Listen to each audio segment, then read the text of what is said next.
তো আজকের পার্টে আমরা অনুসরণী 9.1 এর দেখো 11 এবং 12 নাম্বার আলোচনা করব।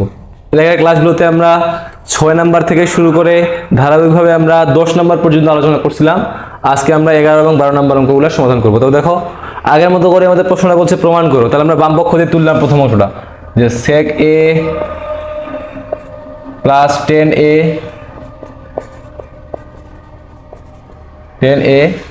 ভাগ হলো আমাদের কি cosec a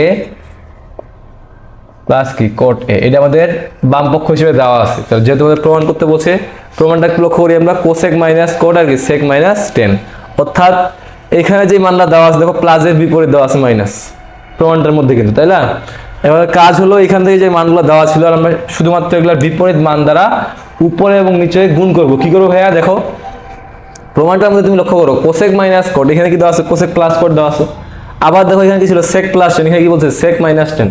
তাহলে মাইনাস বলতে বিপরীত মানগুলোকে বুঝাচ্ছে না? তো আমরা কি করব, সম্পূর্ণ মানটাকে যে উপরে এবং নিচে বিপরীত মান দ্বারা আমরা জাস্ট গুণ করে দিব। তুমি দেখো তাহলে কি ছিল আমাদের sec প্লাস 10, এটা আমি আগে তুললাম sec প্লাস 10, অর্থাৎ sec a প্লাস 10 এ যা ছিল তাই আছে।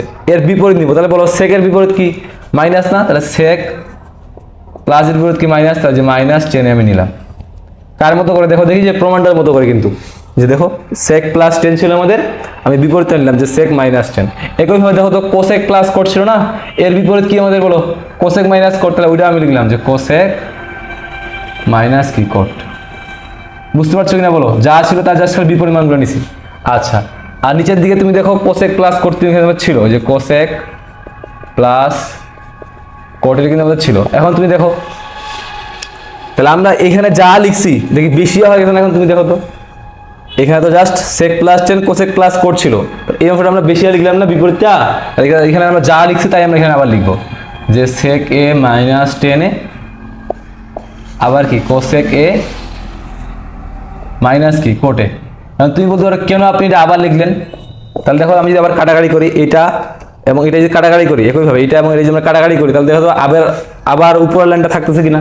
তার মানে তাহলে আমরা ভাঙা লিখতে পারি বা কাটাকাটি করে লিখতে পারি। আচ্ছা, এখন তুমি একটু লক্ষ্য করতে ভাইয়া, এখানে তুমি সাইড নোট দিবা। সাইড নোট কি দিবা বলো দেখি? যে sec প্লাস sec মাইনাস 10 ও cosec মাইনাস cot দ্বারা হরলবকে গুণ করে পাই। আমি সাইড নোটটা দিলাম না, তোমরা দিবা অবশ্যই, ঠিক আছে?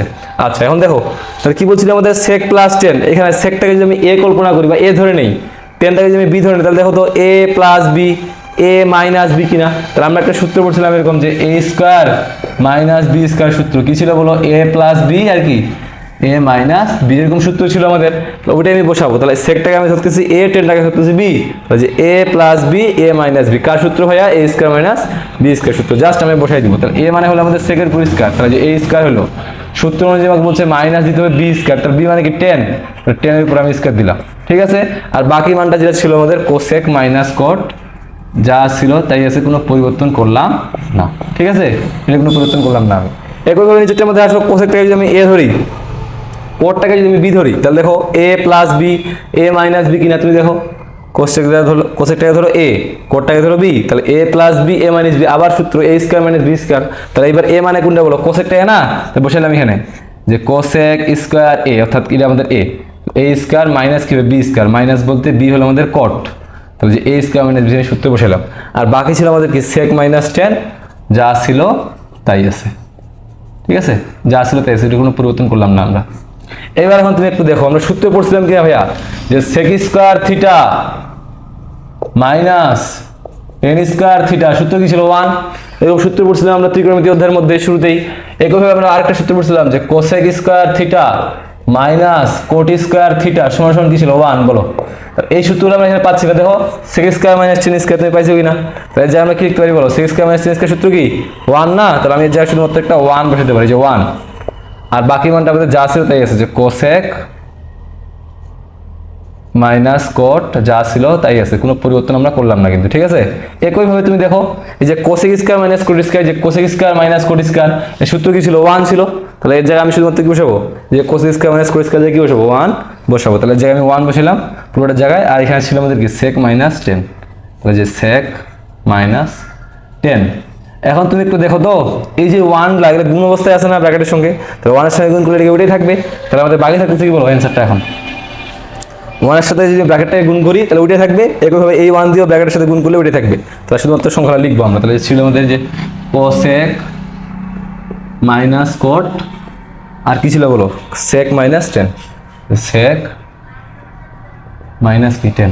এখন তুমি একটু দেখো তো প্রমাণটা আমাদের মিলছে কিনা, যে cosec minus cot sec minus 10 মিলছে ভাইয়া। তাহলে এখানে আমরা কি লিখবো, ডান পক্ষ প্রমাণিত। ঠিক আছে, ডান পক্ষ প্রমাণিত।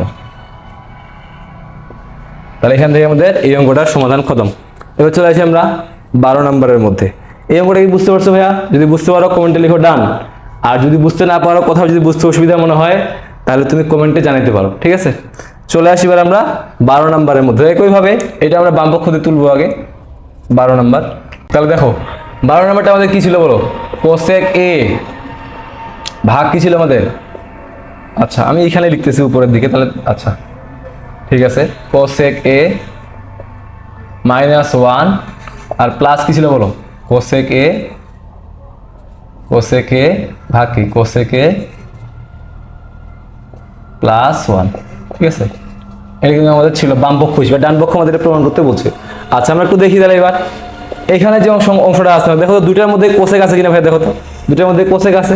একটা কোসেক আমরা সহজভাবে একটা কমন নিতে পারি, কোসেক। তাহলে আমি জাস্ট একটা কোসেক কমন নিলাম। তাহলে বলো কোসেকটা যদি আমরা কমন নিই তাহলে এখানে কি থাকবে বলো, এটা তো পুরোটাই কমন গেছে। তাহলে এর জায়গায় কিছু না, মানে একটা 1 আছে, আমি 1 দিলাম, আর নিচের মানটা কোসেক এ মাইনাস 1 যা ছিল তাই আছে। বুঝতে পারছো কিনা ভাইয়া বলো?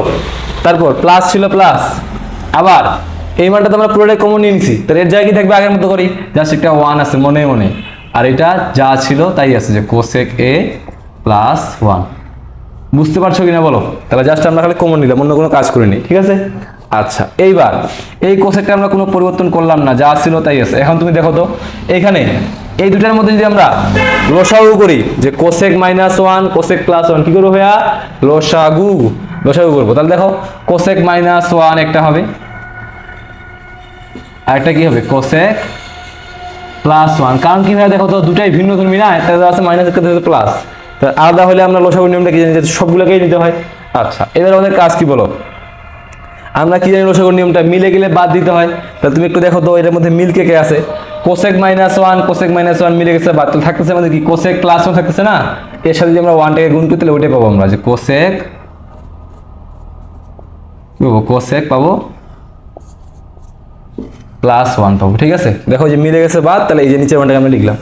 আবার প্লাস ছিল প্লাস, একইভাবে দেখো কোসেক প্লাস 1 মিলে গেছে না, তো থাকতেছে কি আমাদের কোসেক মাইনাস 1 থাকতেছে, তাহলে ওইটা আমরা লিখবো যে কোসেক মাইনাস 1। আচ্ছা এখানে একটা সেকেন্ড ব্র্যাকেট ইউজ করতে পারো। তাহলে তুমি দেখো মাইনাস 1 প্লাস 1 আমাদের কাটা গেছে, তো থাকতেছে কিনা এখন তুমি দেখো, এটা যা ছিল তাই আছে, কোসেক এ থাকলো।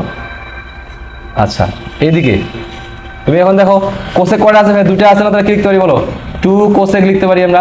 ঠিক আছে, আর নিচের দিকের মধ্যে এটাকে তুমি ধরো এ, এটাকে তুমি ধরো বি, তাহলে দেখো তো এ প্লাস বি, এ মাইনাস বি কার সূত্র, আমরা অনেক আগে সূত্র পড়ছিলাম বীজগণিত রাশি অধ্যায়ের মধ্যে, যে এ স্কয়ার মাইনাস বি স্কয়ার সূত্র হলো এ প্লাস বি, আর একটা কি হয় এ মাইনাস বি। তাহলে ওইটাই হচ্ছে আমাদের সূত্র। তাহলে তুমি দেখো কোসেকটা যদি আমি ধরি এ, 1টাকে ধরো বি, তাহলে দেখো তো এ plus B A minus B কার সূত্র বলো, এ স্কয়ার মাইনাস বি স্কয়ার না। তাহলে এ মানে আমি কোনটাকে ধরলাম, এ বলে বললাম কোসেক স্কয়ারটাকে, তাহলে কোসেকটা বসালে এ হিসেবে, যে এ স্কয়ার অর্থাৎ কোসেক স্কয়ার, আর মাইনাস বি স্কয়ার মানে কি আবার 1 এর উপর স্কয়ার। ঠিক আছে, আচ্ছা এইবার এখন দেখো তো এই যে কোসেকটা এখানে গুণ অবস্থায় ছিল না ভাইয়া, দেখো তো এই যে কোসেক এখানে গুণ অবস্থায় আছে না, এর সঙ্গে গুণ করে দিব জাস্ট আমরা, কি থাকতেছে আমাকে বলো, তাহলে এখানে 2টা যা ছিল তাই আছে, এটা কোনো কাজ নাই, আমি জাস্ট গুণ করে দিলাম। কোসেক এবং কোসেক গুণ করলে কি হবে, কোসেক স্কয়ার, কি হবে কোসেক স্কয়ার। আর নিচের দিকে আমাদের কি থাকতেছে বলো, কোসেক স্কয়ার মাইনাস 1 যা ছিল তাই আছে, যে কোসেক স্কয়ার মাইনাস 1 কোনো পরিবর্তন করলাম না আমরা, যা ছিল তাই থাকতেছে। ঠিক আছে, আচ্ছা এইবার আসি আমরা বাকি অংশটা, আমি এই সাইডে লিখতেছি। দেখো এখন তুমি দেখো তো কোসেকের গুণ আমরা পরিবর্তন করলাম না উপর অংশটার মধ্যে, নিচেরটার মধ্যে লক্ষ্য করো, কোসেক স্কয়ার মাইনাস 1 কার সূত্র, আমরা সূত্রে পড়ছিলাম যে কোসেক স্কয়ার মাইনাস 1 কি, দেখো কোসেক স্কয়ার মাইনাস 1 সূত্র কি ছিল, কোট স্কয়ার একটা সূত্র পড়ছিলাম এরকম, যে কোট স্কয়ার থিটা সমান সমান কি, যে কোসেক স্কয়ার থিটা মাইনাস 1। তাহলে দেখো তুমি কোসেক স্কয়ার থিটা মাইনাস 1 জায়গায় আমরা কি কোট স্কয়ার সূত্র বসে দিতে পারি, তাহলে কারণ এটা তোমাদের সূত্র হয়ে দেখো যে কোসেক স্কয়ার মাইনাস 1 হলে কি সূত্র হবে, কোট স্কয়ার হবে। এর জায়গায় জাস্ট আমরা কি কোট স্কয়ার খালি বসাবো, আর উপরের মানটা কোনো পরিবর্তন করব না, নিচের মানটা কোনো পরিবর্তন করব না। তাহলে আমি লিখলাম এখানে, ঠিক আছে। তাহলে উপরের মানটা কোনো পরিবর্তন হবে না, অর্থাৎ 2টা থাকলো, একইভাবে কোসেক স্কয়ারটা থাকলো, কোনো পরিবর্তন নেই। আর নিচের জায়গায় আমরা কোসেক স্কয়ার মাইনাস জায়গায় কি করব, শুধুমাত্র একটা সূত্র বসাবো, কোট, ঠিক আছে। কোসেক স্কয়ার মাইনাস সূত্র কি, কোট স্কয়ার। আচ্ছা, এইবার তুমি একটু লক্ষ্য করো, 2টা আমাদের থাকলো। এখন দেখো তো তুমি উপরের দিকে আমরা কি সূত্র বসাতে পারি, দেখো তো এই উপরের দিকে কোসেকের সূত্র কি আমাকে বলো, জাস্ট কোসেকের সূত্র তুমি আমাকে বলো। কোসেকের সূত্র কি বলো তো, সাইন 1 ভাগ সাইন, না দেখো তো 1 ভাগ সাইন স্কয়ার, অর্থাৎ কোসেকের সূত্র হলো 1 ভাগ সাইন, আর স্কয়ার ছিল, আমি স্কয়ারটা দিয়ে দিয়েছি জাস্ট। এবার কোটের সূত্র আমি কি বলছিলাম বলো, কোটের সূত্র কি ছিল বলো, কস ভাগ কি ভাইয়া সাইন, কস ভাগ সাইন, আর যদি স্কয়ার ছিল জাস্ট আমি স্কয়ারগুলো দিয়ে দিয়েছি। বুঝতে পারছো কিনা বলো, আমি কি করলাম, জাস্ট কোসেকের জায়গায় সূত্র বসলাম 1 ভাগ সাইন, কোটের সূত্র বসালাম কস ভাগ সাইন, আর এগুলোর মধ্যে স্কয়ার ছিল, স্কয়ারগুলো জাস্ট দিয়ে দিছি, ঠিক আছে। আচ্ছা, তাহলে তোমার 2টা তুমি এখানে যা আছে তাই আছে, কোনো কাজ নেই আমাদের। যে প্রথম অংশটা 1 ভাগ সাইন স্কয়ার, এটা আমি লিখলাম আগে। এখন দেখো তো ভাইয়া বড় ভাগ চিহ্ন আছে না, আমি তোমাদের এর আগের ক্লাসে বলছিলাম যে ভাগ থাকলে ভাগটাকে আমি উঠে দেবো, উঠে দিয়ে কি বানাবো, জাস্ট একটা গুণ চিহ্ন দিব আমরা। তাহলে হয় যে আমি যদি গুণ চিহ্ন দিই, যখনই গুণ চিহ্ন দিব তখনই কি হবে ভাইয়া, নিচের সংখ্যাটা চলে যাবে উপরে, অর্থাৎ ভাগগুলো চলে যায় উপরের দিকে, আর মাথায় চলে যায় নিচের দিকে, অর্থাৎ এই যে নিচের সংখ্যাটা সাইন স্কয়ার চলে যাবে উপরের দিকে, তাহলে আমরা কি লিখবো, সাইন স্কয়ার, নিচের সংখ্যাটা চলে গেল উপরের দিকে। আচ্ছা, আর উপরের সংখ্যা কি ছিল বলো, কোস স্কয়ার, চলে আসবে নিচের দিকে, ঠিক আছে। তাহলে যে সাইন স্কয়ার এগুলো উপরে নিচে কাটা গেল আমাদের। তাহলে 2টা এখানে যা ছিল তাই আছে, আর উপরে কি ছিল, একটা 1 ছিল, আর কি নিচে কি ছিল, cos ছিল, ঠিক আছে। এখন তুমি এখানে দেখো 1 ভাগ cos এর সূত্র কি ছিল ভাইয়া, 1 ভাগ cos এর সূত্র কি, আমরা একটা সূত্র পড়ছিলাম 1 ভাগ cos মানে কি sec, তাহলে কি লিখতে পারি আমরা sec, কারণ সূত্রটা কি ছিল বলো, এরকম সূত্র ছিল যে sec স্কয়ার থিটা, এর সূত্র ছিল আমাদের কি 1 ভাগ sec থিটা, সূত্র কি ছিল আমাদের 1 ভাগ cos থিটা ছিল। তাহলে ওইটাই আমি বলছিলাম যে 1 ভাগ cos থিটা, এর মানে কি 1 ভাগ cos মানে কিন্তু আমাদের কি sec, তাহলে এই যে 1 ভাগ cos যা জাস্ট sec বসিয়ে দিয়েছি, স্কয়ারটা যা ছিল তাই আছে। তাহলে আমরা দেখো প্রমাণ কিন্তু করে ফেলছি যে 2 sec স্কয়ার থিটা, এটা আমাদের কিন্তু প্রমাণ করতে বলছে, 2 sec স্কয়ার a প্রমাণ করে ফেলছি। তাহলে আমরা কি লিখবো, জাস্ট ডান পক্ষ প্রমাণিত, ডান পক্ষ প্রমাণিত, ঠিক আছে ভাইয়া, বুঝতে পারছো। তাহলে এই হলো আমাদের 11 এবং 12 নম্বরের সমাধান।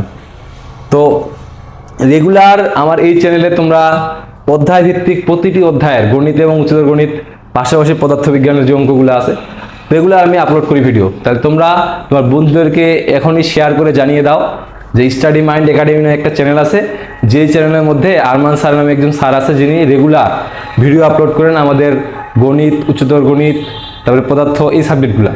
তাহলে তোমাদের সামনে এসএসসি পরীক্ষা, এই পরীক্ষার জন্য তোমার প্রিপারেশনটা আরো ভালো হবে, মজবুত হবে, ঠিক আছে। আজকের ক্লাস এই পর্যন্তই।